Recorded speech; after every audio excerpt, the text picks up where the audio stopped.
कुछ लेखक मौर्य वंश का क्रेडिट लेने के लिए एक ब्राह्मण किरदार विष्णु उर्फ कौटिल्य उर्फ चाणक्य को चंद्रगुप्त मौर्य का गुरु बताकर मौर्य काल में फिट करते हैं। फिर इस किरदार की भाषा नागरी लिपि और संस्कृति भाषा बताते हैं। उन्हें इसके अलावा कुछ नहीं आती थी। अब यहाँ पे नागरी लिपि को कुछ लोग आजकल देवनागरी लिपि भी बोलते हैं। देव शब्द को भी अलग से जोड़ा गया है।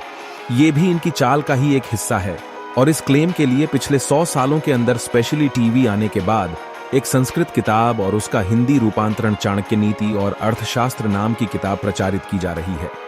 अब आप लोग सोच रहे होंगे कि क्या चाणक्य, जिन्हें इतने जोरों शोरों से प्रचारित किया गया है, क्या वो काल्पनिक है? जी हां, चाणक्य का कोई भी उत्खनन का सबूत नहीं है, ना कोई पुरातात्विक सबूत है, ना किसी भी देशी विदेशी राइटर के द्वारा लिखा गया उस कालखंड का कोई सबूत। यहां तक कि चाणक्य के द्वारा लिखा हुआ न तो कोई हस्तलिखित ताम्रपत्र, भोजपत्र मिलता है और ना ही कोई शिलालेख। मेगास्थनीज, जो पाटलिपुत्र में ही कई वर्षों तक रहकर यहां की सभ्यता को देखकर अपने नोट्स लिख कर गए थे, उन्होंने भी कहीं पे भी चाणक्य उर्फ विष्णुगुप्ता उर्फ कौटिल्य या फिर संस्कृत का नाम तक नहीं लिया है। न ही उसमें लिखा है। अब न कोई चाणक्य का सबूत है, न संस्कृत का, तो फिर इनके नाम पर जो आजकल किताबें परोसी जा रही हैं पिछले 50-100 सालों के अंदर, उसी कालखंड में सम्राट अशोक के कई शिलालेख ब्राह्मी, खरोष्ठी, आरामाई और यूनानी भाषाओं में भी मिलते हैं, लेकिन संस्कृत में नहीं। अब जरा सोचिए, चाणक्य इतने फेमस थे, अगर थे तो, और संस्कृत उनको आती थी, तो संस्कृत में इनका एक भी शिलालेख नहीं, संस्कृत में कोई एक भी सिंगल प्रमाण नहीं। ऐसा कैसे संभव हो सकता है? यहां पर कुछ लोगों का तर्क हो सकता है कि यूनानी भी तो सम्राट चंद्रगुप्त और सम्राट अशोक के दरबार में रहते थे, उन्हें भी तो यहाँ के स्थानीय भाषा नहीं आती रही होगी, फिर वो कैसे काम चलाते थे? तो यहां पर राजीव पटेल जी बताते हैं कि ऐसे शिलालेख भी मिले हैं, और जैसे कि आरामाई और यूनानी का द्विभाषीय शिलालेख, उससे यह पता चलता है कि सम्राट अशोक द्विभाषीय भी अपने दरबार में रखते थे, जो कि यूनानी को यहाँ की स्थानीय भाषा में ट्रांसलेट करता था, लेकिन संस्कृत का तब भी कोई प्रमाण नहीं है। अब यहाँ पे कुछ लोग यह कह सकते हैं कि चलो चाणक्य का प्रमाण नहीं है, संस्कृत का भी प्रमाण नहीं है, तो ब्राह्मण तो होंगे, और उसके लिए वो ये बताते हैं सम्राट अशोक का जो बृहद शिलालेख है, उसका जो चौथा स्तंभ है, उसमें बम्हन समन शब्द आया है। अब जरा सोचिए, बम्हन समन शब्द में ब्राह्मण शब्द नहीं है, बम्हन समन है। कुछ लोग इसको ब्राह्मण बता रहे हैं, तो कुछ लोग बोल रहे हैं कि ब्राह्मण और श्रमण ये दो विभिन्न जातियां ही उस समय पाई जाती थी, जो कि पूरी तरह से गलत है, क्योंकि जो मेगास्थनीज के नोट्स हैं उससे यह पता चलता है कि उस समय न कोई ब्राह्मण था और ना ही कोई जाति प्रथा थी। इसीलिए यह बात पूरी तरह से गलत हो जाती है और कहीं भी दूसरी जगह ये सब आया ही नहीं है। इसके सपोर्ट में राजीव पटेल जी कुछ और भी सबूत प्रस्तुत करते हैं, जैसे ये बताते हैं कि सुंग काल तक ऋ शब्द कहीं इस्तेमाल ही नहीं हुआ है, न ही उसके सबूत पाए, और री शब्द से ही रि बनता है, ऋग्वेद बनता है। तो अब सोचिए, जब यह शब्द था ही नहीं तो ऋग्वेद कहां से आ गया?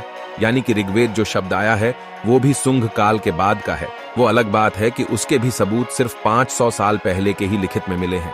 यहां से आप एक बात अच्छी तरह से समझ सकते हैं कि वो शब्द ही नहीं है जो शब्द आज प्रचलित है और जिनको लाखों करोड़ों साल पुराना बताया जा रहा है। जब वो शब्द ही नहीं थे, ना ही उस भाषा का कोई प्रमाण है, तो फिर इतिहास आप कैसे लिख रहे हैं? केवल मुंह से या मान्यता से, और वो मान्यता कहां से आ रही है? पिछले 200 सालों में अंग्रेजों ने जो इतिहास बना के दिया है, उसी को पढ़कर सुनकर किताबें लिखे हैं। पिछले 100-150 सालों के अंदर, और इन्हीं किताबों की कहानियां लाखों साल करोड़ों साल पुरानी कैसे हो गई? कुछ लोग चाणक्य को दिखाने के लिए पाणिनि को भी फिट करते हैं और बताते हैं कि पाणिनि ने संस्कृत ग्रामर की रचना ईसा से 500 साल पूर्व की थी।